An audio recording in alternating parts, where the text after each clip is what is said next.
What's up, everybody? It's me, Peter. Welcome back to the Dram Diaries. So today I want to talk about some issues that some of you have been having, and that honestly I have had a little bit of, is some of your lids leaking. Like some of them just different reasons. So I'm just going to go over a couple of things that I've tried, and some that I'm going to try that I think are going to work. And I'm just going to show you, this is one of the containers I've stored some of these mini barrels in for like 4 months. You can see right here where some leaking initially happened. And for me, initially what that was is these dowels. All right, I used to only put the hole at the top, but now it's just much quicker and easier for me to make them this way. And I noticed the dowel was kind of acting like a straw, right, and pulling the whiskey out. So I had to pull the dowels, and I applied this barrel wax to both ends of the dowels, and then pushed them back in, and just put a little bit around the opening here. And it seemed to take care of the problem for me. Something else, and this is how I store mine. I put a little cut off from making the lid. I let them sit like that inside of these containers, and I stack them too high. But what I noticed is when the temperature, for example, like when they were in the act, would get higher, I'm guessing probably low 90s, at the bottom here on a lot of them, I would start getting like a little bit of seepage.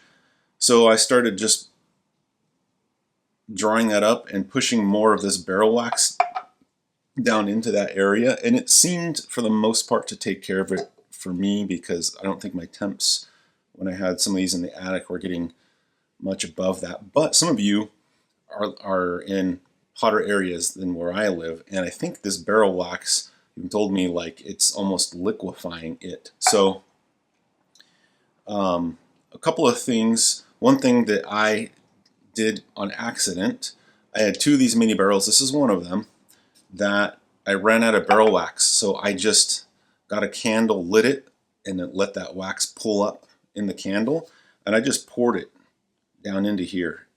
That's what I did with this one, and I got 0 leaking from it, because this candle wax has a higher melting point. So when I looked up, I could find this like barrel wax stuff. It's, you know, around, I'm going to say mid to high 90s that it will start to melt. And I believe that it's much softer when you're working it with your fingers. Just the heat from your fingers gets it very pliable. Where I live, you know, the temperatures rarely get above, in the attic, you know, in the 90s. Like I said, it hasn't been that big of an issue, but that is one reason why I started putting like a little 1/8 inch or so chamfer, 3/32 1/8 inch on both sides of these lids. That way when I installed them, I could fill that in and get like more wax pushed into that joint between the edge of the oak lid and the stainless barrel. Something else that I'm going to start doing probably is I'm going to start coating this edge with the barrel wax before I install it, and then push more of that barrel wax down in there. What I did also in a couple that I couldn't seem to get like that really small seepage down here on the bottom to stop, I put more of this barrel wax in, and I got my torch. I lit it and melted it and let it kind of run down into this section. It seemed to take care of it for me. But if you were in a hotter climate, I'm going to say probably don't use the barrel wax. Find yourself some unscented candles. So I looked up like your typical candle. It's a huge range, 120 degrees to 180 degree Fahrenheit melting point. Beeswax is another option. It's, you know, mid 140 degree Fahrenheit melting point. I'm thinking the next time I put some of these together, I'm going to try the beeswax out, like a beeswax candle, light it, let that wax pull up in the candle, and then just kind of pour it into these edges and see what happens, because the candle wax seemed to really take care of it for me. So I think the leaking issues that I'm hearing is just it gets so hot where some of you guys are at, especially in the attics, that this barrel wax just starts liquefying and running out. Or also, I've talked to a few of you, you haven't put this chamfer on. I think that's really important. You think of like you're welding two pieces of metal together, you know, if you've got like a little V-groove there, if they're separate a little bit, that's room for like your weld to fill up and really join those pieces. You know, similar concept, I'm going to say.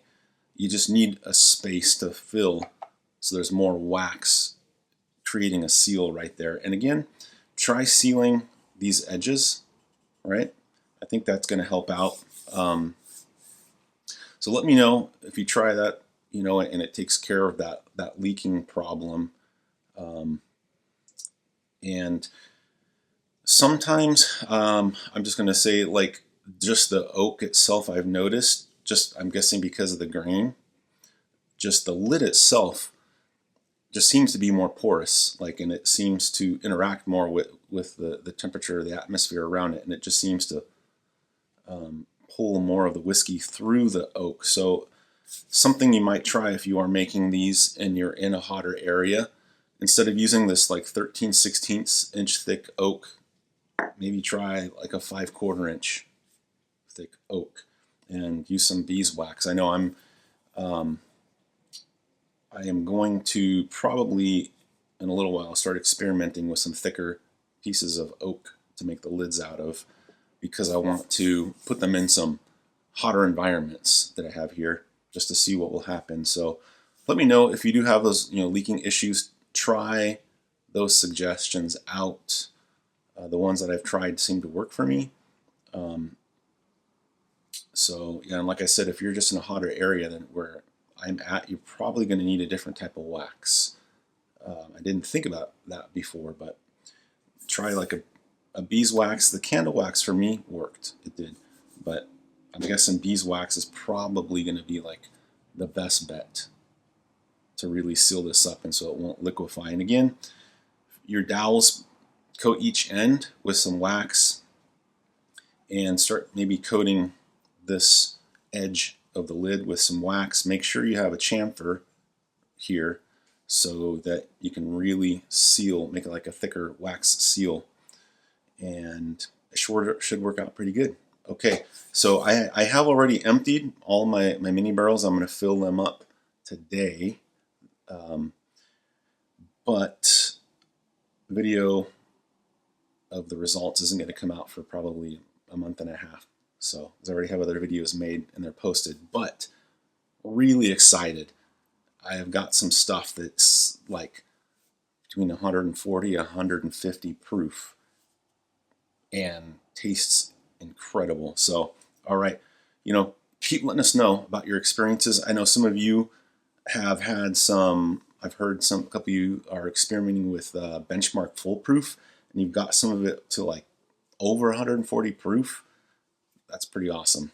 Okay, all right, and try this out and try the mini barrels out, okay? They're worth it. Till next time.